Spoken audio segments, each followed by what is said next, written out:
Welcome to the I Can Do Anything podcast. My name is Colin, and today I have a special guest on the podcast to talk about some NBA basketball because we can do anything.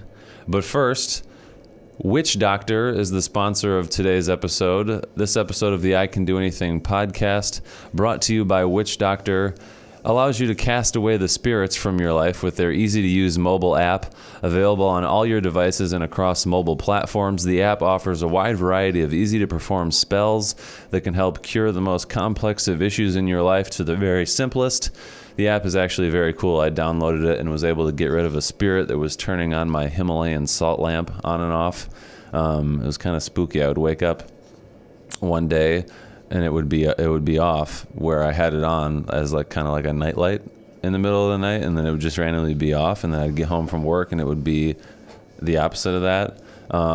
So I downloaded the app and was able to get rid of that spirit motherfucker that was turning on my Himalayan salt lamp.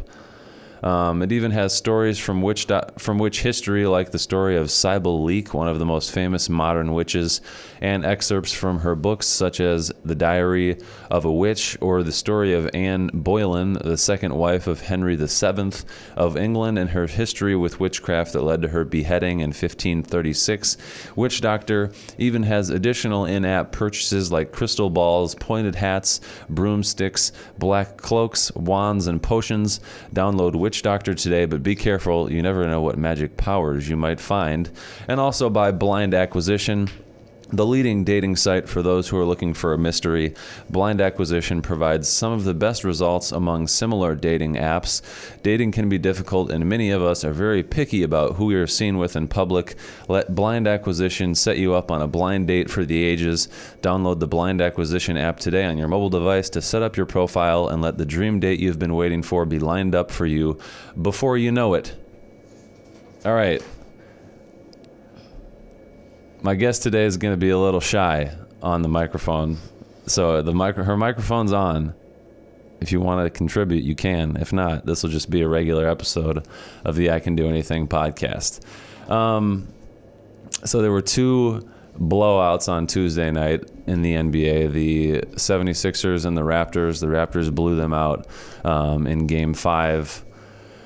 Kawhi Leonard had 21 points on...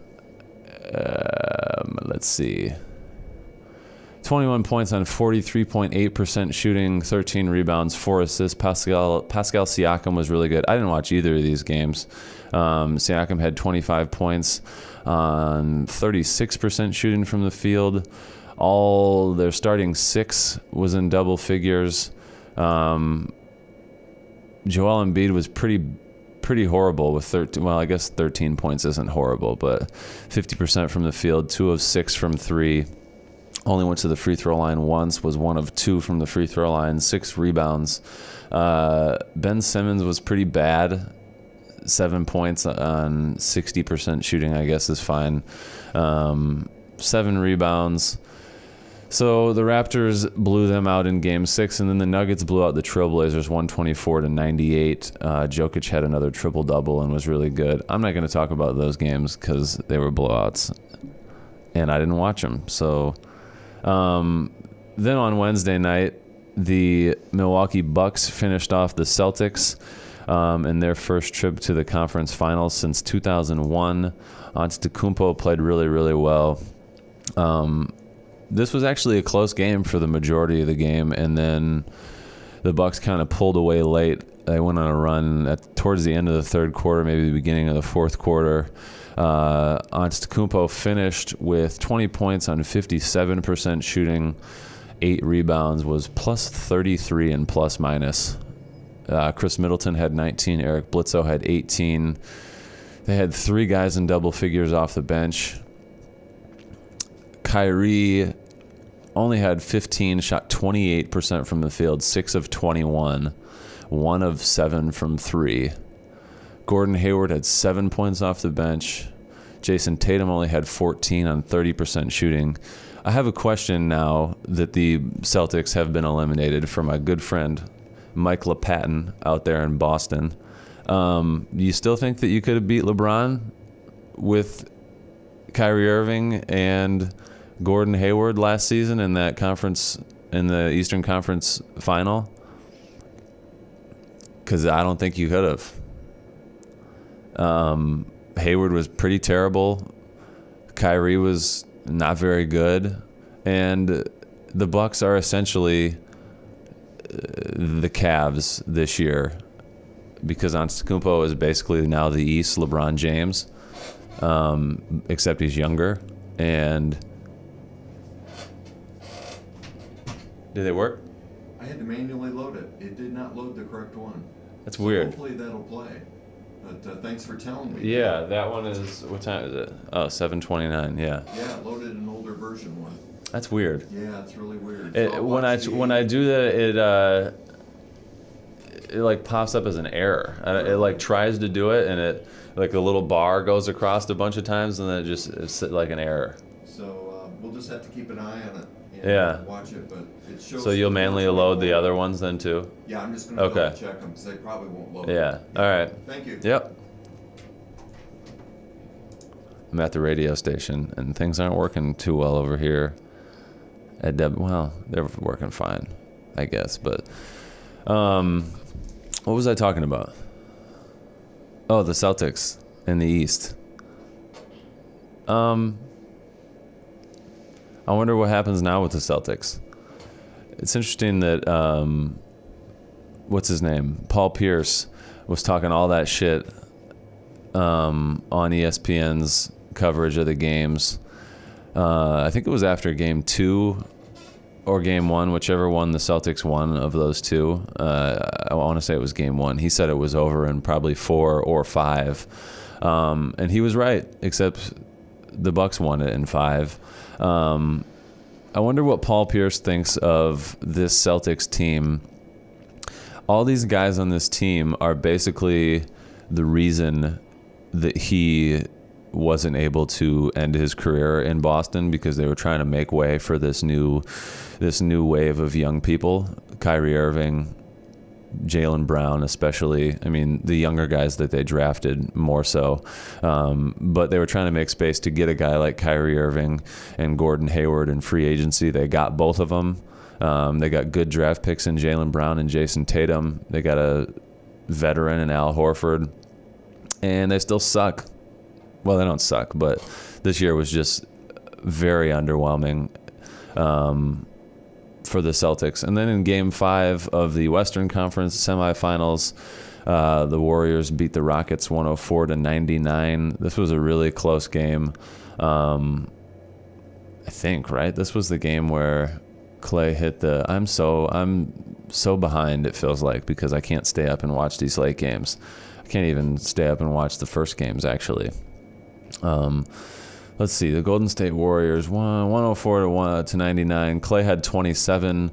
Steph Curry had 25. Yeah, Durant finished with 22. This was the game that he got injured. It was a really good ending to this game. It was awesome to see Draymond Green play really well, especially towards the end. And I think there was like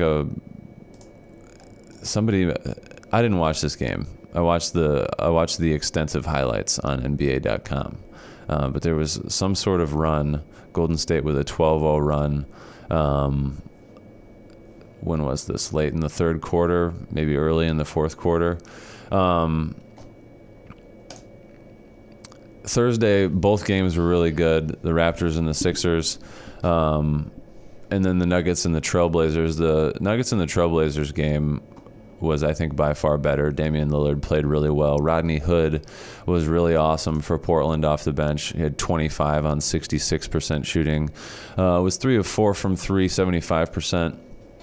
Damian Lillard had 32. CJ McCollum had 30. CJ McCollum was really impressive in this game. He shot 50% from the field, 2 of 7, 28% from 3. Isn't the greatest, but McCollum scores in a really impressive way. Like, he is a really interesting creator offensively. He can score in basically every way possible, except for maybe in the post on a bigger guy. I don't know that he has the ability to fade away like, some of the greats. at his position, Kobe could score on a bigger guy in the post by just fading away, or Michael Jordan or LeBron, any of these guys. Obviously, C.J. McCollum isn't any of those guys, but a really versatile scorer and fun to watch. Harkless and Al-Farouq Aminu, who a lot of people have been talking about being like X factors in this series, played pretty poorly, and Portland still won.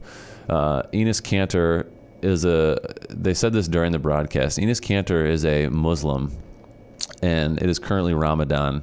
And I don't know how you could play an NBA basketball game when you didn't eat any food all day or drink any water. So the game started before sundown, and he had food that morning. He woke up like early as hell to eat some food, and then just didn't eat or drink water all day long, and then played in a NBA playoff game and ate a peanut butter and jelly sandwich between the third and the fourth quarter once the sun had gone down. He only finished with 6 points, but did have 14 rebounds and played really well. The stat sheet doesn't really reflect it, I guess, in points, but rebounds is what he's in there for. Basically rebounds and setting screens. But good for fucking Enes Kanter, because if I didn't eat all day long, I couldn't even like work out on an elliptical for 30 minutes, let alone play in an NBA playoff game. And then last night, the Golden State Warriors finished off the Rockets. I was expecting what we got last night from Steph Curry was pretty much exactly what I was expecting with Durant out. I was looking forward to seeing the old Warriors and watching Steph Curry be Steph Curry. He finished with 33 points on 45% shooting from the field, 4 of 11, 36% from 3, 4 assists, 3 turnovers. Klay Thompson had 27 on 50% shooting, shot 7 of 13, 53.8% from 3, had 2 rebounds and 2 assists. Draymond had a near triple-double, 8 points, 10 rebounds, and 7 assists. Iguodala was really good, 17 points, 54.5% shooting, made 5 threes. Wow. So the Rockets are eliminated. There was a story on the NBA website homepage. What was it? No, maybe it was on the ESPN homepage. I think it was on the ESPN homepage. It was the Rockets owner. Yeah, Rockets owner vows our time is going to come. Let me read this story.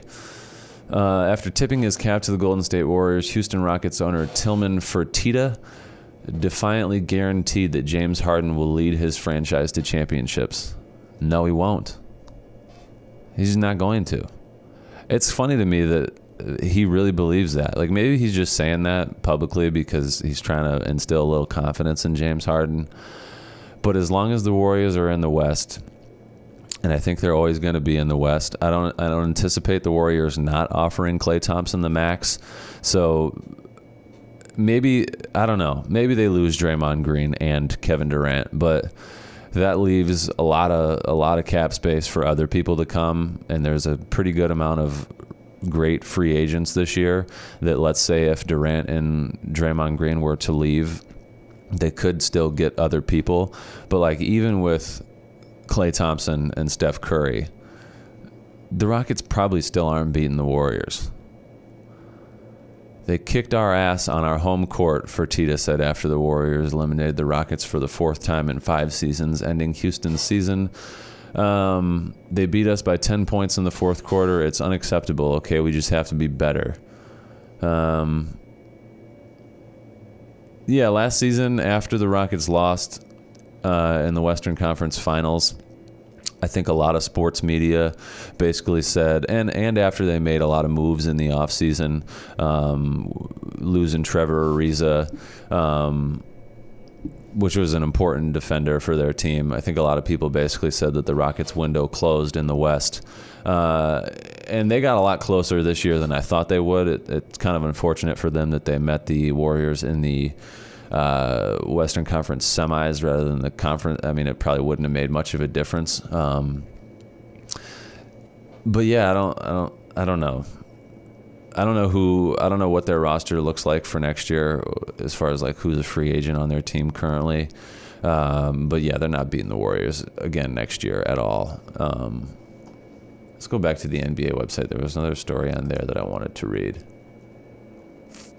Curry scores 23 in the fourth quarter. I didn't watch this game because right now, as you could tell from before, I'm at the radio station after finishing up the morning news. And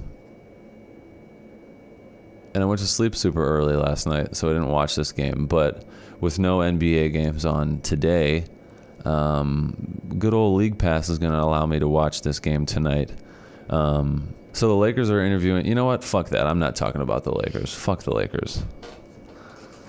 This episode of the I Can Do Anything podcast is brought to you by Sneaker Retort. We all buy shoes, some of us more than others, but regardless of how much the shoes you purchase cost or how often you purchase them, it's nice to know ahead of time if you're getting what you paid for. Sneaker Retort is the leading discussion board in the world for reviewing sneakers and is used by sneakerheads from Bangladesh to Machu Picchu. Learn about your favorite brands and connect with retailed sellers.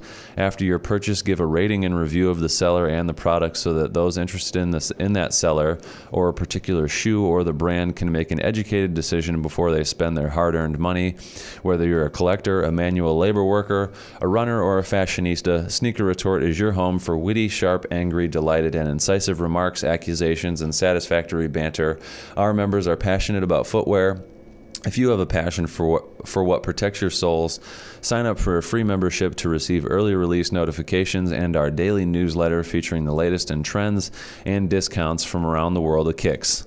And by Sportage. Listeners of the I Can Do Anything podcast obviously love sports, and the best way to keep up with the latest on all your favorite sports, teams, leagues, teams, and players is Sportage. Sportage lets you customize alerts for all your favorites. It features articles from award-winning sports journalists and has an easy-to-use interactive layout. Download the Sportage app today. Have you used Sneaker Retort?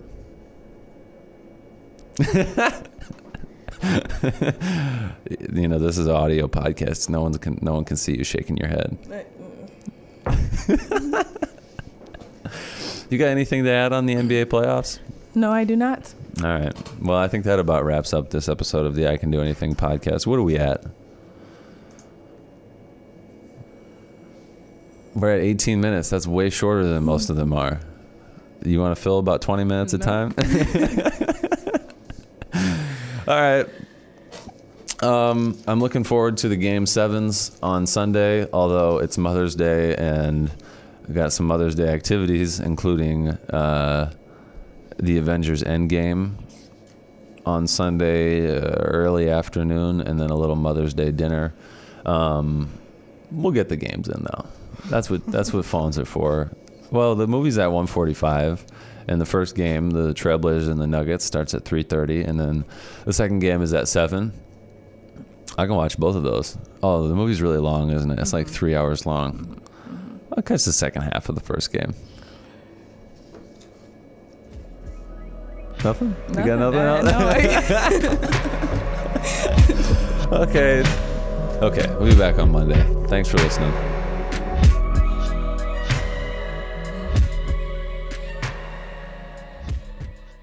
Psych, we're still here, and now it's Monday, and we've watched the Avengers movie, and we've gone out to dinner, and we've watched both of the Game 7s in the West. Well, I guess one was in the West and one was in the East. I'll start with the first game. Who was it? The Nuggets and the Blazers. Where's it at? Come on. McCollum finished with 37 points and hit I don't know if it was I guess it wasn't a game winner. It was kind of like a game clincher shot with, like I talked about earlier in this episode. McCollum just did a lot of 37 points on 58% shooting, 17 of 29, was one of 3 from. Oh wow, Damian Lillard only had 13 points. I guess I only watched the second half of this game because we missed the first half due to the 3-hour-long Avenger movie, which we're going to talk about here in a little bit. You want to talk about it? Your lips are sealed. Yeah, okay. Yeah, so I only saw the second half of this game. But McCollum was really impressive. That chase down block was really cool. I heard somebody say that it was almost better than LeBron, or that it might have been better than LeBron James's block, than his chase down block on Iguodala. And I completely disagree. I couldn't disagree more, actually. It was in a conference semifinal, not game 7 of the NBA finals. And LeBron James's head was at the backboard. He could have put his nutsack in the rim, probably, if he wanted to. Denver, let's see. Jokic finished with 29. Gary Harris was pretty good with 15 shot, 63% from the field, had 6 rebounds. Murray was good and made some good plays down the stretch, and hit a couple big shots to, at the time, put them ahead in a couple different situations. Going forward for the Nuggets, I don't know that this is necessarily... I mean, it's a negative. You don't really want to lose in the playoffs, obviously. But I think moving forward, like, they still have a lot of promise. I don't know what their free agency looks like. I would assume Paul Millsap will still be there. Just as I look at the roster, Jokic isn't going anywhere. Harris isn't going anywhere. I know Harris had a pretty lengthy contract that he signed a couple of years ago. Murray's young. I believe Torrey Craig is pretty young, too. Did I already say Torrey Craig? You're asking me? Yeah, I'm asking you. You're the only person in this room. Oh, I guess I'm talking to listeners. That is what I do on this thing. I just talk to myself, sort of, and kind of assume that other people are listening. How old's Torrey Craig? He was born in... Oh, he's 28. He's older than me. Anyway. Let's see. Will Barton is young.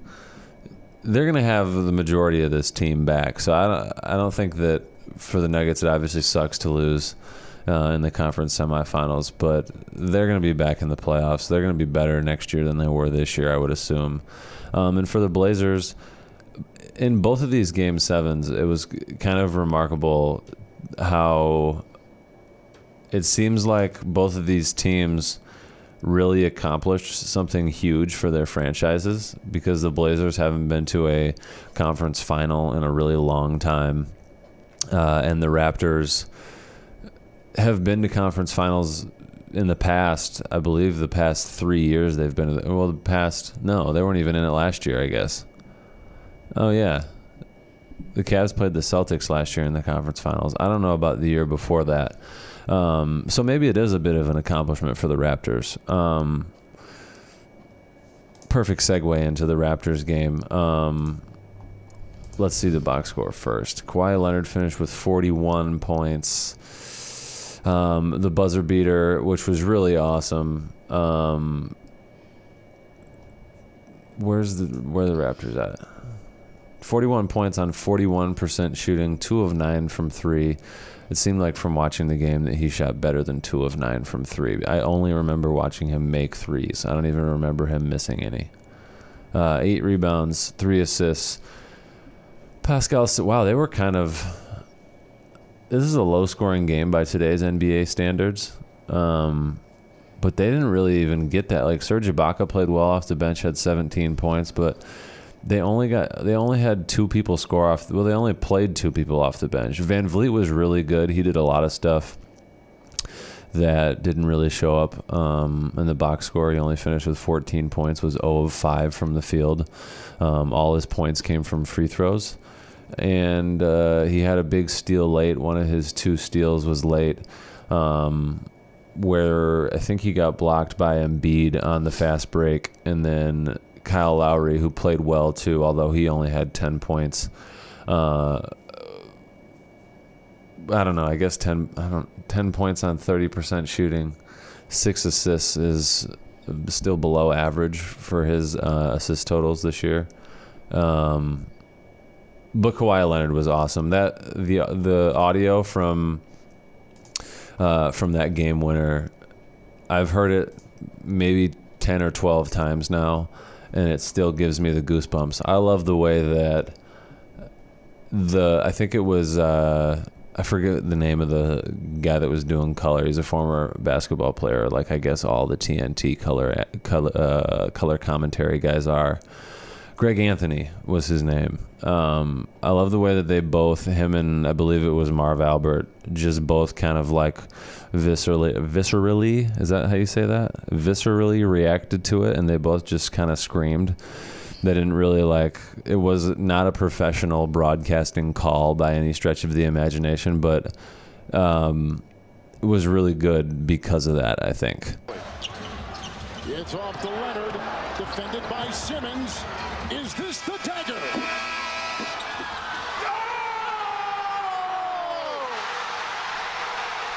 Game! Series! Toronto has won! Yeah, that's awesome.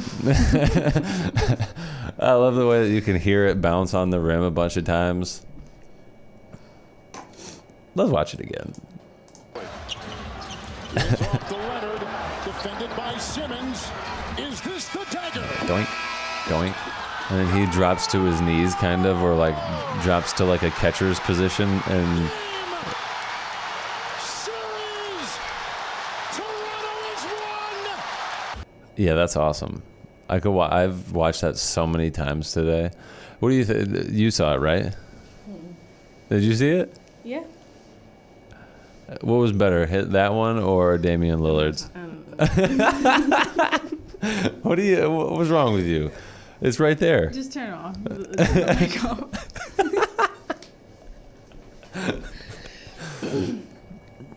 You just pointed at your mouth a little bit more.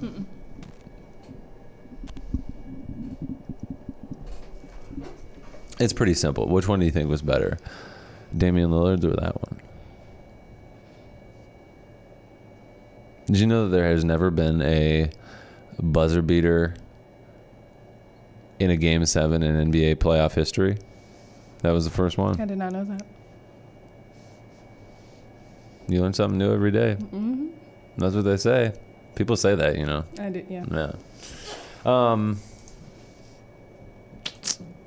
I guess going into recording this podcast, I was thinking to myself, it's kind of funny how Toronto is so excited about this, but I didn't realize. I guess I kind of forgot that the Cavs played the Celtics last year in the Eastern Conference Finals. I read a story that prior to this Game 7 that people didn't. I don't remember who wrote the story or what publication it was, but that Brett Brown wouldn't survive the off season if the 76ers were to lose Game 7 to the Raptors, which I couldn't disagree with more. I mean, the Raptors fired their coach after last season, even though he was the coach of the year. And I guess now they're further than they were last year without him. But they also got the guy that scored 41 points and hit the game winner, Kawhi Leonard, who overall is a far better player than DeMar DeRozan, and clearly led them to where they're at now. But, if you're the 76ers, you lost by 2 points on a heavily contested fadeaway corner three from maybe for sure one of the top three players in the world, maybe the first or second best in the world right now. A heavily contested fadeaway corner three, and it wasn't just contested by the 76ers guard. It was contested by their 7-foot center. I don't really what does firing your coach really do? I've never really agreed with the just firing of a coach because you didn't get far enough or to where you wanted to get to. I don't know that it really solves anything because especially in the NBA, coaches are important, don't get me wrong. I've talked about this at length, but in the NBA, are they really that important? The 76ers very easily could have been the team hitting the game winner and moving on to the Eastern Conference Finals, and the narrative would be completely different. So I don't know that firing Brett Brown really accomplishes anything except for placing the blame somewhere. Like, you just place the blame, like, oh, it was Brett Brown's fault. He didn't make a couple adjustments late in the game, which very well could be true. But at the end of the day, Kawhi Leonard hit a really tough shot. And I don't know that firing Brett Brown really does anything for your franchise. So looking forward, no games today. The Blazers and the Warriors start game 1 tomorrow night. Kevin Durant has already been ruled out for that game. That series is going to be cool. It'll be interesting to see how Damian Lillard does against Steph Curry. It'll be cool to see the Curry brothers play against each other. Now, they won't really be on the floor together all that much. I look back at Game 7 at, what is his name? Steph and, Seth. Seth played 16 minutes.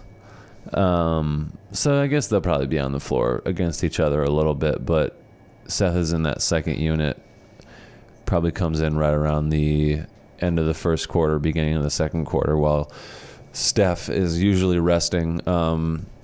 But in those later quarters, Seth has played quite a bit just because of his 3-point shooting, and you can put him in there to make free throws towards the end of the game. So that's an interesting, if nothing else, it's just a cool little narrative to add to the series. And then the Raptors and the Bucks, which is going to be really good.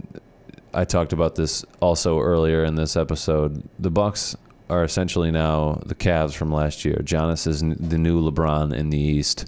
It'll be interesting to see if this Raptors team can get past the new LeBron James in the East. The Bucks, that series starts on Wednesday at 8:30. Should we talk about the Avengers?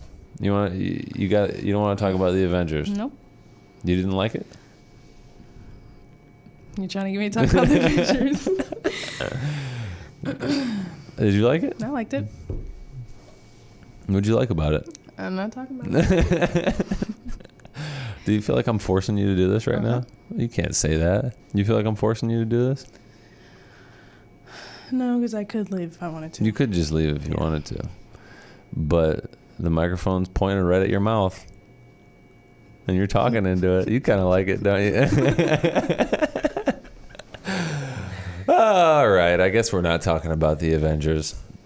I thought it was kind of corny. I don't know. It was a movie. It was good. It was pretty fucking long. There was some really predictable stuff that happened in that movie, like when all those female Avengers lined up. Oh my gosh. They all lined up. Okay, I heard this today while I was listening to a podcast that talked about the Avengers. Yes. Well, I'm talking to you and I'm talking to the listeners out there. All 4 of you. So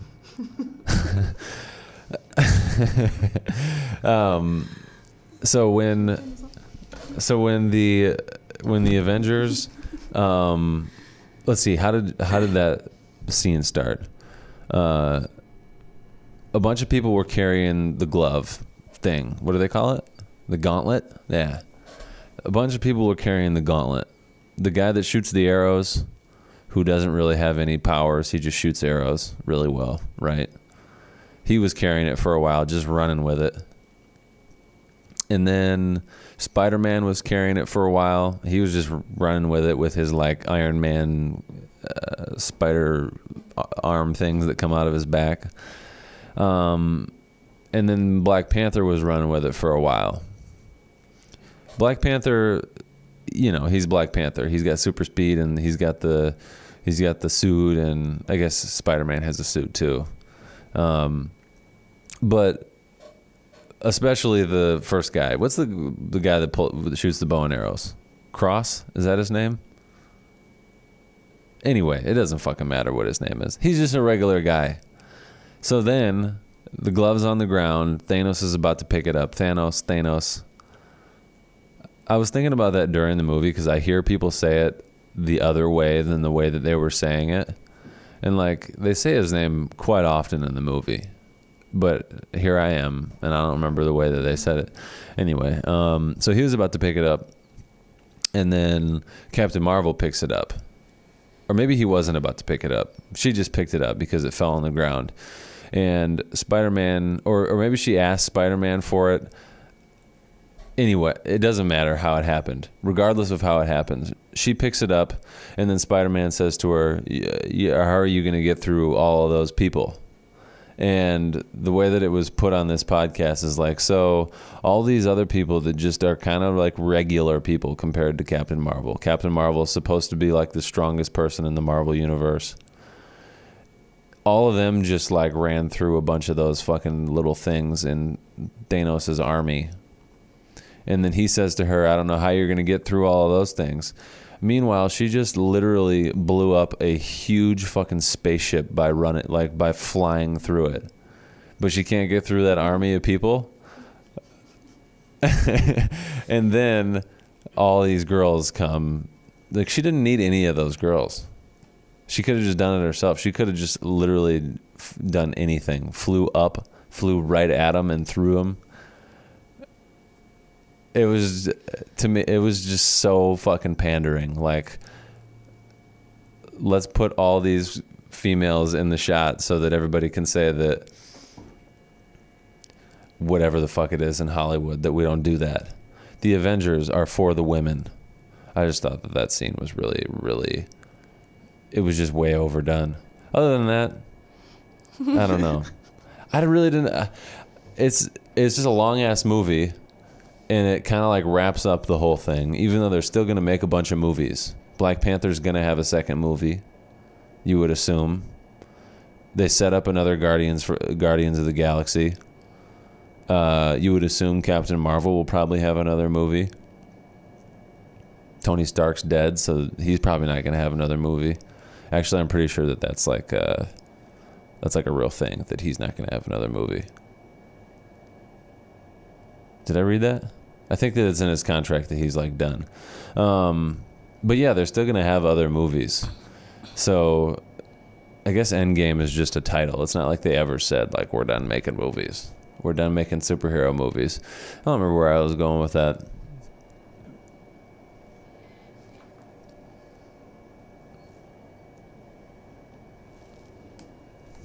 Do you remember where I was going with that? Nope. I don't think you ever said. I got more NBA stuff to talk about now that I just looked at my notes. The Cleveland Cavaliers hired John Beilein from Michigan. I wanted to call some of my Michigan friends and ask them how they felt about this, like particularly Karsten Clark or David Cook. But I didn't. And as a Michigan State fan, I'm quite excited that John Beilein's not there anymore, because he's a great coach, and that's really fucking great. That he has gone to the disaster of the Cleveland Cavaliers. And then I heard reports that Frank Vogel was hired as the Lakers coach. And I couldn't tell whether or not it was a real thing or if they were possibly going to hire him. Look at that. Lakers announced hiring of Frank Vogel as head coach 20 minutes ago on NBA.com. The Los Angeles Lakers have signed Frank Vogel to a multi-year contract as head coach. It was announced today by Rob Pelinka. And if you were to ask me, Colin, how do you feel about the Lakers hiring Frank Vogel? I would say, I don't know. I don't really know. He was a good coach in Indiana for a while. But do coaches really mean that much in the NBA? LeBron might as well just be the head coach.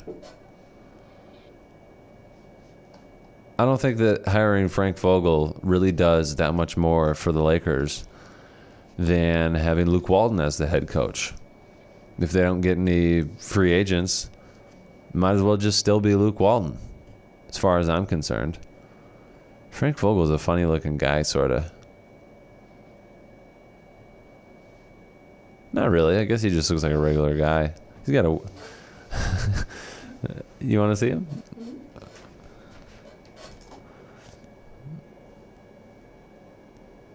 Is it just that picture? Do you think he looks funny? No, Yeah, he does look like a regular guy, doesn't he? All right, this is going nowhere. Should we go home?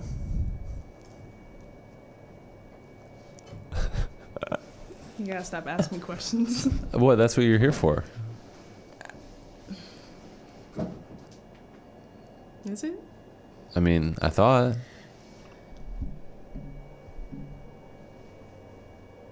Will you close the podcast out for me? Say, thanks for listening, and I can do anything. Come on, you can do it. Nope.